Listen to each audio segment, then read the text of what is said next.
저 뒤 좀 봐보세요. 저기 누가 한 여자를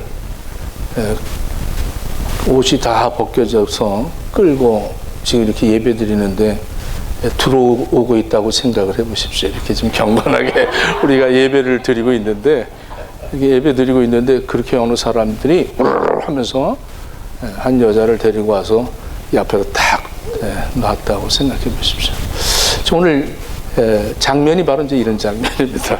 여러분 미안합니다. 갑자기 리얼하게 여러분들이 뒤돌아보면서 뭔가 그랬는데 사실이 그랬어요. 예수님이, 자, 한번 1절부터 한번 보겠습니다. 1절에 감람산에서, 아마 예수님은 감람산에서 밤을 세우시고 기도하시고 그리고 이제 내려오셨습니다. 아침에 다시 성전에 들어오시니 이 백성들이 다 나와서 이제 앉아서 이렇게 경건하게 이렇게 성경을 이제 배우고 있는 그런 상황입니다.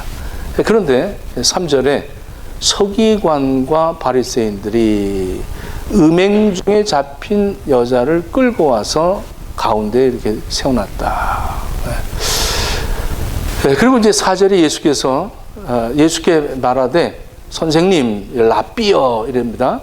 이 랍비라는 것은 굉장히 율법에 아주 거의 하이 레벨에 있는 그런 분들을 이제 랍비라고 그럽니다. 선생님. 그러니까 아주 지금 율법을 가지고 와서 이 서기관들과 바리새인들, 그 당시에 서기관은 사실을 기록하는 사람들입니다. 그리고 바리새인들은 아주 전통과 유전, 아주 종교적인 아주 철저한 사람들이죠. 또 이 사두개인들은 로마 정권 아래 그 식민지에 있었기 때문에 이 사두개인들은 아주 정권을 쥐는 정치적인 그런 일을 했고, 이 바리새인들은 종교적인 일의 지도자였습니다. 그러니까 정치 지도자와 종교 지도자, 그 사이에 이제 서기관들이 이 사실을 이렇게 기록하는 이런 자들이 지금 한 여자를, 그러니까 간음하다가 현장에서 잡힌 여자를 끌고 왔다. 그리고 예수님한테 랍비여, 이 간음하다가 현장에서 잡혔습니다. 그러니까 현장이라는 이 사실, 이거는 이건 어떻게 할 수가 없는 그런 상태에 지금 한 여자를 끌어다가 지금 예수님 앞에다가 놨습니다. 가운데 5절 봅시다. 5절, 모세는 율법에 이러한 여자를 돌로 치러 명하였거니와 선생님은 어떻게 말하겠습니까? 이렇게 물어봤습니다. 참 난감한 그런 상황입니다. 현장에서 잡힌 이 여자. 여기에 이제 보면 바리새인들은 그런 곳에 가지 않습니다. 그리고 현장에서 아침에, 지금 아침이지 않습니까? 아침인데 그 여자를 데리고 나왔다. 이것은 음모가 있는 거죠. 그리고 뭔가 계획적인, 그들이 아주 그 현장을 습격하려고 만반의 준비를 해서 계획을 세워서 그런 여자를 잡아다가 예수님을 시험하게 하기 위한 그러한 어떠한 그 미끼를 제공하기 위해서 그 여자를 잡아들였다는 거죠. 그러니까 현장에서 이 간음하다가 잡힌 여자는 돌로 쳐 죽이는 것이 율법입니다. 그런데 그 남자와 함께 증인 둘이 있어야 돌로 쳐서 죽일 수가 있습니다. 근데 오늘 이 여자는 남자가 없어요. 남자가 없이 여자만 잡혀왔다는 것이죠. 여자만 잡혀왔다. 여자가 무슨 죄가 있겠어요. 근데 여자가 잡혀와서 지금 그 가운데 멀뚱멀이 있습니다. 참 이게 상대의 잘못을 드러나면 그것을 아주 폭로하고 싶고, 그리고 자꾸 뭘 물어보고 싶고, 그런 게 이 죄인들의 정서죠. 죄인들의 정서. 갈라디아서 6장 1절에 보면 형제들아, 사람이 만일 무슨 범죄한 일이 드러나거든 신령한 너희는 온유한 심령으로 그러한 자를 바로잡고 너 자신을 살펴보아 너도 시험을 받지 들까 두려워라. 이렇게 말씀하고 있습니다. 참 예수님한테 지금 이 율법을 잘 가르치시는 분인데 당신은 어떻게 말하겠습니까? 이렇게 물어봤습니다. 이게 참 예수님 올무죠. 이들이 예수님을 갈릴리의 출신이기 때문에 굉장히 우습게 여겼습니다. 그리고 이 7장, 요한복음 7장에 가서도 예수님을 잡으려고 했는데 실패를 했고, 이제 이 실패한 이 바리새인들과 서기관들은 아주 이 음모를 꾸며서 아주 이거는 이 상황에서는 어떻게 할 수 없을 것이다. 이런 그 함정을 가지고 이 현장에서 여자를 잡아다가 지금 돌을 다 들고 많은 무리들이 지금 이 여자를 돌로 쳐 죽이려고 이 밀집이 되어 있는 그런 가운데 참 경건하게 성경 공부하는 이 무리가 좀 아주 놀라운 이런 사건입니다. 갑자기 고발자가 생기고 현장에서 사실을 그대로 입증시키면서 데리고 나왔습니다. 참 좋은 은혜 받으려고 왔는데 아까 제가 뒤돌아보라고 했더니 놀랬잖아요. 만약에 그런 일이 생긴다면 여러분들 참 난감하지 않습니까? 일상에서 종종 이 사실과 진실이 혼동될 때가 있습니다. 사실이 진실인 양 착각하기가 쉽습니다. 사실이 모두 진실이라고 오해할 수도 있고 아주 이 심각한 혼란 속에서 우리들이 지금 이 미디어 시대에 살고 있기 때문에 이 모바일 미디어가 얼마나 사실을 막 입증해 주는지 모릅니다. 여러분들 유튜브 봐도 이것은 진짜입니다. 사실입니다. 좋아요 찍어주세요. 막 이러면서 얼마나 많은지 모릅니다. 근데 사실과 진실이 엄연히 다르다는 것을 우리가 알아야 됩니다.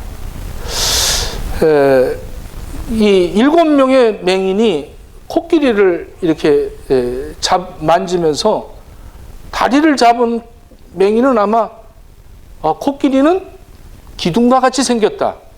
또 아마 귀를 잡은 맹인은 코끼리는 이 부채같이 생겼다. 이게 사실이죠, 그것이. 그것이 사실이지만 그것이 코끼리는 아니죠. 진실과 사실은 엄연히 다릅니다.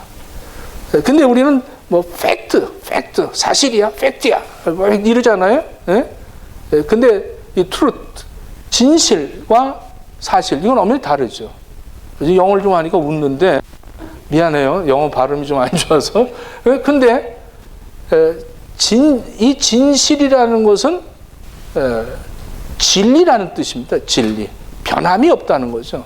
근데 사실은 목격한 사람이 본 사실과 진실과는 엄연히 다르다는 겁니다. 그래서 진실이라는 것은 진리이기 때문에 변함이 없다는 거죠. 그러니까 총체적인 사실을 진실이라고 하는 겁니다. 근데 부분적인 사실은 이거는 그냥 사실이다. 진실에 해당되지 못한다는 거죠. 그러니까 평면적으로 볼 때 사실이고 입체적으로 볼 때 진실이다. 이렇게 보면 됩니다. 근데 이 여자가 지금 현장에서 잡혔어요. 가늠하다가 현장에. 얼마나 이 도덕과 윤리로 볼 때 가장 창피하잖아요. 여러분 사실 이 고발하는 사람들 보면요, 우리나라에서도 무슨 그 장관이 아들이 군대에 갔다가 휴가 나왔는데 좀 늦게 들어가 갖고 그래갖고 그걸 갖다가 이제 그 폭로하지 않습니까? 우리 한국은 폭로를 잘해요. 폭로하는데 이 장관이 이렇게 얘기를 했어요. 혼잣말로. 아주 소설을 써라. 이렇게 얘기를 했습니다. 근데 이 소설을 써라고 그랬다고 이 소설가 협회에서 고발을 했어요. 소설을 쓰라고 그러는데 소설이 그럴 때 막 쓰냐? 이렇게 막 고발을 했습니다. 그러니까 또 개나 소나 고발하네. 그랬더니 축협에서 또 고발을 했어요. 개나 소래니 이러면서 하여간 뭐만 하면 꼬투리 잡아갖고 그거를 사실화하고 그걸 공격하는 거예요. 그러고 일단 누가 실수하고 죄만 지면 그걸 집어내는 거죠. 그래갖고 그 사람을 갖다가 올무에 빠뜨리는 이런 일들을 한단 말이에요. 이제 바리새인이 바로 이런 일을 한 거예요. 참 남의 잘못을 승냥이처럼 이용해서 비인간적인 사람들의 그런 모습들을 지금 이 예수님 앞에 놔뒀다는 거죠. 얼마나 참 황당한 그런 일입니까? 이 여자의 사실은 간음죄가 사실이죠. 간음죄 뭐 분명한 사실입니다. 근데 진실한 죄는 자신의 죄가 예수님을 시험하는 죄였다는 게 진실입니다. 그러니까 진실은 총체적인 내용이 이 여자는 예수님을 시험하는데 이용을 당하고 있는 죄를 짓고 있는 겁니다. 사실은 이 여자는 간음한 죄를 범했지만 진실은 예수님을 시험하는 죄를 짓고 있다는 거예요. 근데 우리 사람들은 사실의 죄만을 불고 올리는 거죠. 진실한 이 죄, 이 진실의 죄는 우리는 너무 총체적인 것은 거부하는 겁니다. 우리 신앙생활도 이럴 때가 많이 있어요. 그러니까 도덕적인 문제만 가지고 사람을 정죄하고 평가하죠. 근데 사실은 그것이 사실일는지 모르지만 진실은 아니죠. 우리가 참 그렇게 억울함을 겪을 때가 굉장히 많이 있습니다. 열심히 공의를 세우겠다고 아주 뭐 정의파 같이 이러면서 속으로는 누군가를 제거하려고 하는 그런 의도를 갖고 사람들을 이렇게 정죄하는 그런 사람들 많이 있습니다. 예수님이 지금 6절 한번 봅시다. 그들이 이렇게 말하면 고발할 조건을 얻고자 하여, 지금 이 여자를 통해서 예수님을 시험하기 위해서 그랬다, 이런 얘기입니다. 자, 근데 예수님이 어떻게 하셨는가? 예수님은 이렇게 하셨습니다. 몸을 굽히시고 손가락으로 땅에다가 무엇인가 쓰셨다는 거죠. 예수님은 그들의 의도를 다 알고 계셨습니다. 아주 성난 군중들, 돌을 들고 그 현장에서 잡힌 여자를 사실이니까 모세 율법을 지키자. 이 모세 율법을 지키지 않으면 그러면 너는 하나님을 거역한 자다. 또 이 여자를 살려라 그러면 그렇게 율법을 어기는 거고, 죽여라 그러면 너는 하나님의 아들로 와서 뭐 사랑이고 용서를 얘기하면서 아주 너는 이 참 다중적인 그런 사람들에게 그런 걸 가리킨다. 이 뭐 두 가지가 전부 다 참 이 딜레마에 빠져버린 이런 상황입니다. 그래서 예수님은 침묵을 하시면서 이 땅에다가 글을 쓰고 계셨어요. 저는 이 여자가 이렇게 사실적인 죄와 진실적인 죄를 참 이번 주에 알았어요.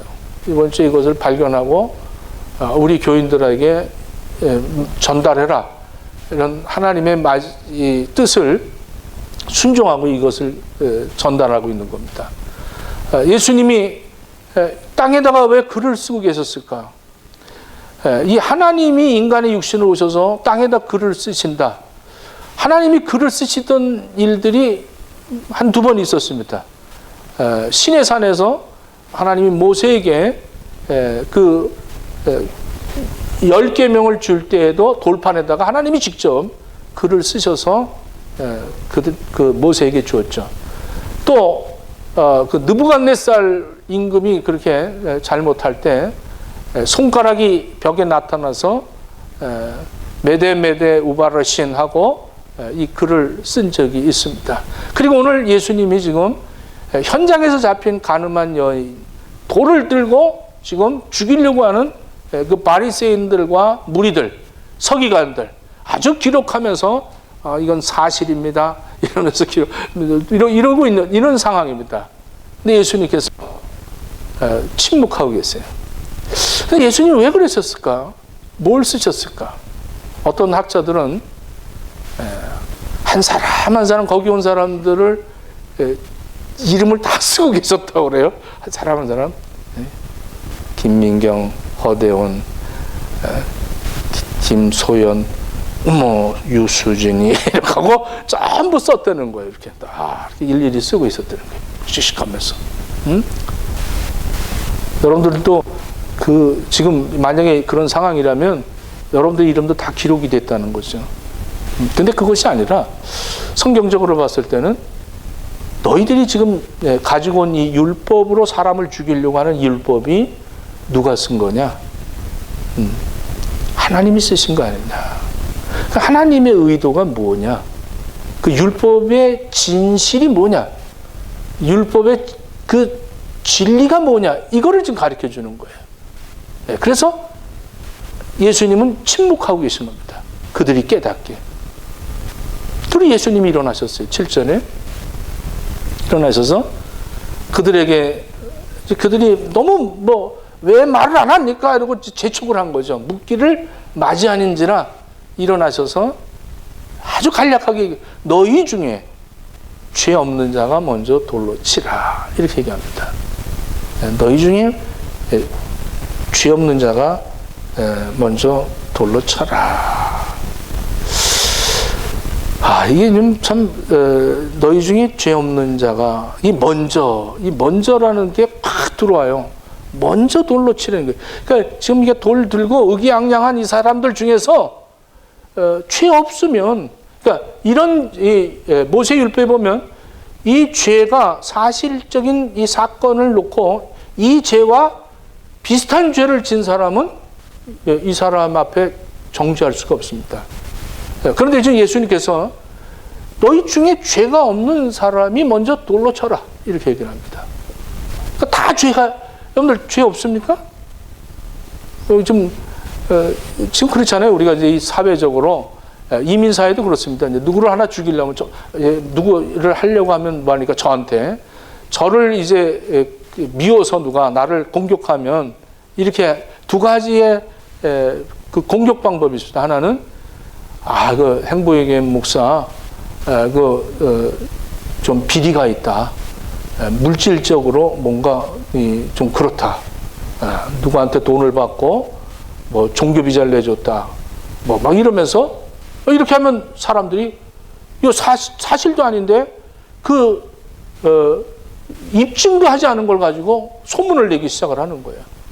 그거 또 하나 더 치사한 거 뭐냐면 김양훈 목사 어느 여자하고 이렇게 어디서 이렇게 나오는 걸 봤다. 이렇게 얘기를 하는 거예요. 그러면 참 이거 아주 황당한 거죠. 이런 걸 가지고 이제 돌을 들고 죽이려고 하는 거죠. 아주 쉬워요.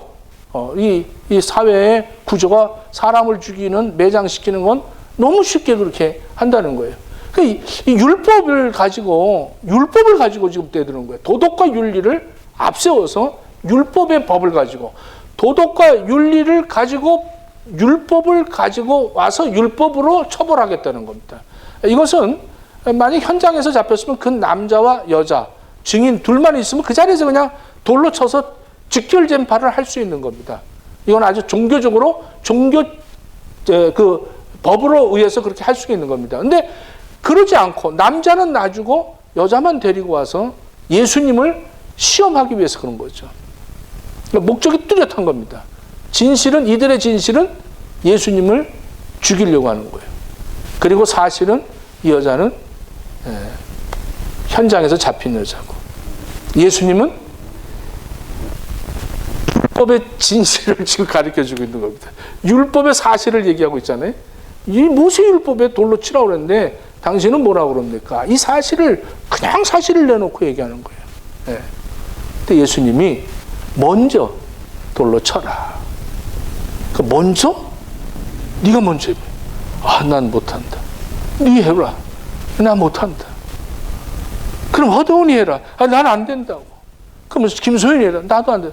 한 명씩 예수님이 그 종이를 이렇게 이름을 지우고 계시는 거죠. 이렇게 황혼에는 웃지 마라, 지어라. 너도 저도 못합니다.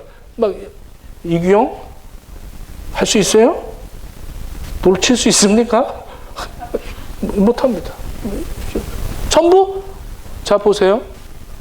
예수님은 다시 몸을 굽혀 손가락으로 땅을 쓰시니 9절 그들이 이 말씀을 듣고 양심의 가책을 느꼈다. 그리고 어른으로 시작해서 그러니까 어른들이 좀 더 죄를 많이 졌겠죠. 오래 살았으니까. 어른으로부터 젊은이까지 하나씩 나가고 돌을 놨어요. 분노도 놓고 사실도 놓고 법도 놓고 양심이 살아서 나갔다는 거예요. 네.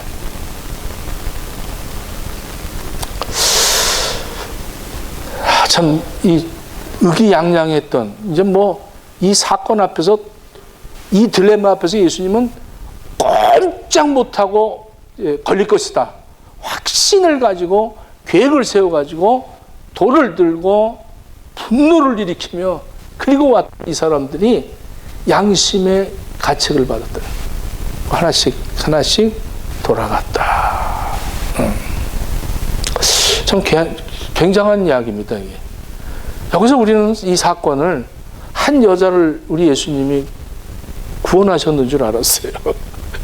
이 70이 다 되도록 저는 이 여자를 구원하시는 예수님의 이 사건을 그렇게만 알았는데 행복의 교회의 마지막 목회에서 저는 더 깊은 것을 깨달았어요.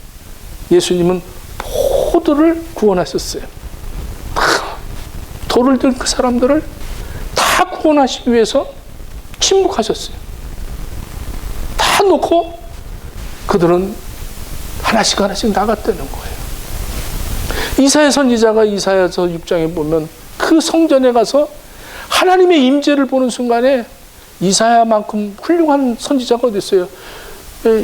순교당할 때 톱으로 켜서 죽었습니다. 톱으로. 얼마나 복음을 증거하고 하나님을 자랑하고 살았는지 그런 그 이사야가 6장에서 내가 하나님을 보았다. 나는 더럽고 추한 놈이다. 막 회개하죠. 회개. 정말 하나님을 만난 사람들은 자기가 죄인이라는 걸 깨달아요. 막 통분하고 울죠. 네?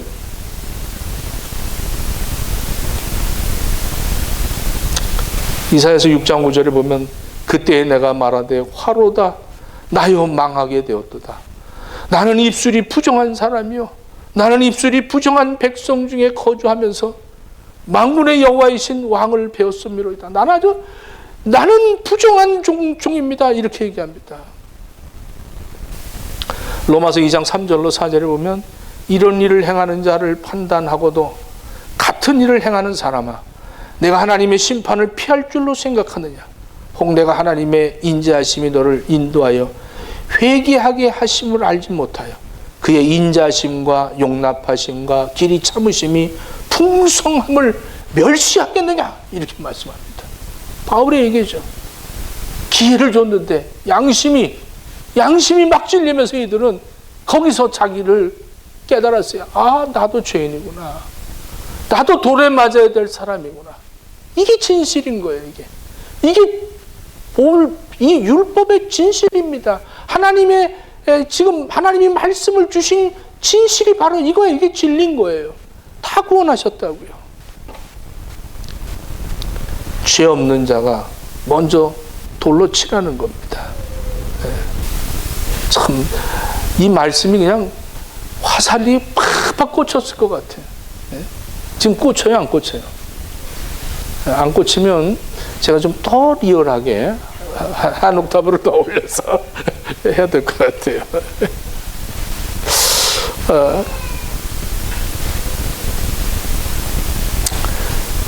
율법의 본질이 이웃을 사랑하고 하나님을 사랑하는 겁니다.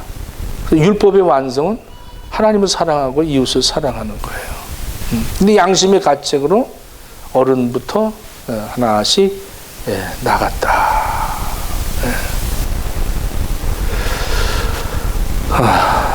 야고보서 2장 10절로 11절에도 보면 누구든지 온 율법을 지키다가 그 하나를 범하면 모두 범한 자가 되나니. 이렇게 그러니까 율법을 다 지킬 수 없잖아요. 그러니까 이제 한국의 교도소가 135개 교도소가 있습니다. 한국의 교도소가 135개 교도소가 있는데 이 교도소를 안 가본 데가 없습니다. 다 달렸어요. 부산, 제주도까지. 이 교도소를 이제 만나 성경을 이제 가지고 갔는데 또 상담을 했어요. 이렇게 이제 범죄자들과 상담을 합니다. 이제 갱생 그 보호를 하기 때문에 상담을 하는데 단둘이 이제 독대하는 거죠. 그러면 이렇게 애들 더 전부 이럽니다.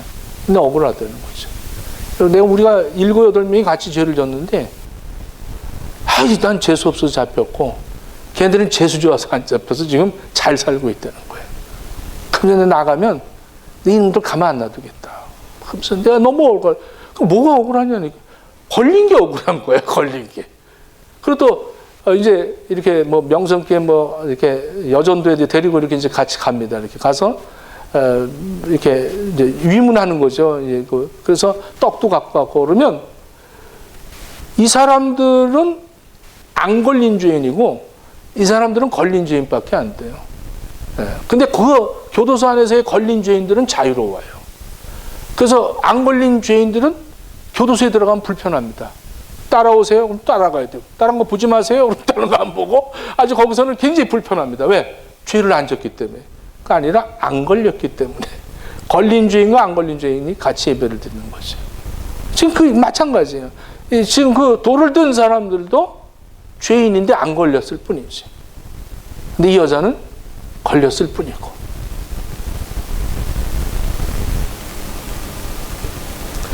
자, 10절.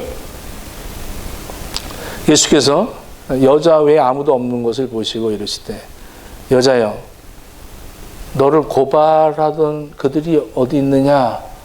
너를 정죄한 자가 없느냐? 고발과 정죄라는 단어를 쓰십니다. 예수님이. 예. 참 세상 참 무섭죠. 예? 고발, 정죄, 예? 죽이고 싶은 그런 것들.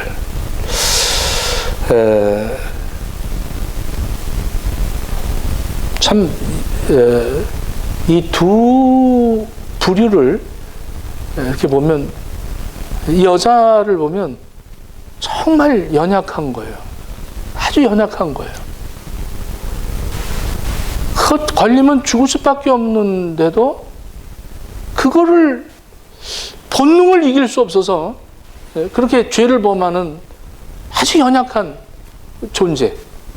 우리들도 그 죄 짓는 게 참 본능적으로 죄를 짓는 것이 참 연약하잖아요. 우리가 왜 이럴지 모르겠다. 이제는 욕하지 말아요. 근데 오늘 그냥 또 욕을 하면 내가 왜 이런지 모르겠다. 이게 참 연약해서 그런 거예요. 연약해서. 그러지? 안 그래요, 여러분들? 연약해서 그런 거네. 또 한쪽 무리는 너무 완악해서 그래요. 너무 완악해서. 이 주에게 들고 돌을 들고 완악하게 죽이려고 그러는 거예요. 연약한 사람과 완악한 사람을 다 용서하시는 거예요. 예수님. 다 용서하시는 거예요. 참 이 들킨 죄인과 안 들킨 죄인을 그 죄를 용서하시기 위해서 오신 예수님의 이 방법은 너무 참 이 진리를 선포하시는 그런 말씀이죠. 이 성경에 보면 항상 그 첫 번째 사건을 길게 기록을 하죠. 아담이 가정을 꾸리고 나서 처음으로 이제 자식들을 낳아서 그 가정 얘기하잖아요. 가인과 아벨. 그 사건에서 그 가인의 그 죄를 이렇게 지적하지 않습니까? 가인, 아벨을 죽였다. 또 여리고 가나안에 들어가서 여리고 사건에서 또 첫 번째 사건이 뭐냐면 그 아간이 또 죄를 집니다. 아간이 아주 굉장히 그 쌀벌하게 그들이 다 집행을 당하는 사건들이죠. 초대교회 때도 마찬가지입니다. 초대교회 때도 첫 번째 사건이 아나니아와 삽비라의 그 아주 참 하나님의 그 심판이 그렇게 나옵니다. 노아의 홍수 이후에도 또 하나의 사건인데, 노아가 참 너무 기분이 좋았나 봐. 그래서 이 포도주를 먹고 취해서 벌거벗어 누워 있는 것을 함이 큰 형이 들어가서 이렇게 보니까 아버지가 벌거벗었어. 이거 아주 이거 팩트죠. 하체를 봤다나? 야, 그러면서 뛰어나오면서 그 셈과 야벳 동생들한테 이거 들어가 봐라, 사실이다. 그랬더니 셈과 야벳이 뒷걸음을 쳐서 아버지의 하체를 가리워주고 아버지의 수치를 보지 않고 나옵니다. 그러니까 덮어줬다. 이게 이제 우리가 해야 할 일이잖아요. 이게 예수 믿는 사람들이. 할렐루야. 근데 덮은 것까지 벗기려고 그러지 말고. 뭐 그렇게 뭐 참 우리 그러잖아요. 막 이 양심에 갇히게 되고 나간 사람들은요, 묻지도 따지도 않고 나갔어요. 여러분들, 우리는 물어보잖아. 꼭 그래야만 했니? 이러면서 용서해 주면서도 꼭 그래요. 꼭 그래야만 했어?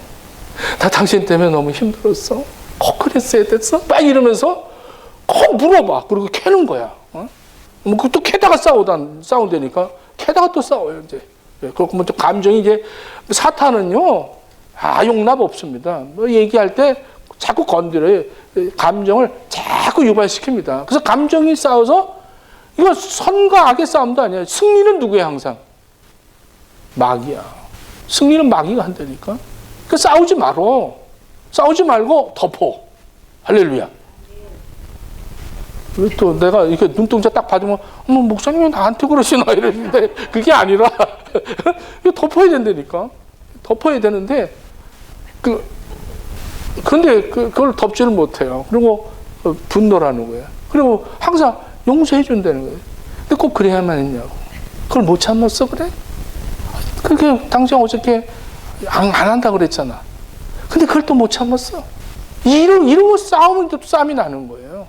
그러니까 말없이 뒷걸음질해서 그냥 덮어주고 나오면 돼.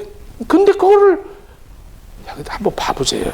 그래서 이러면서 뭘 하나 그 사실을, 근거를 캐려고 하는 게 이 죄인들의 특성입니다. 자, 마지막으로 11절 한번 봅시다. 대답하되 주여 없나이다. 예수님 이 여자한테 하나도 물어보지 않습니다. 너 정말 죄 졌냐? 이러면서 이거 안 물어봤어요. 그래, 그렇게 못 참어? 그래? 이거 안 했어요. 딱 이렇게 너를 정죄한 자들이 있느냐? 없습니다. 11절 말씀이 너무너무 근사해서 예수님이 이래요. 나도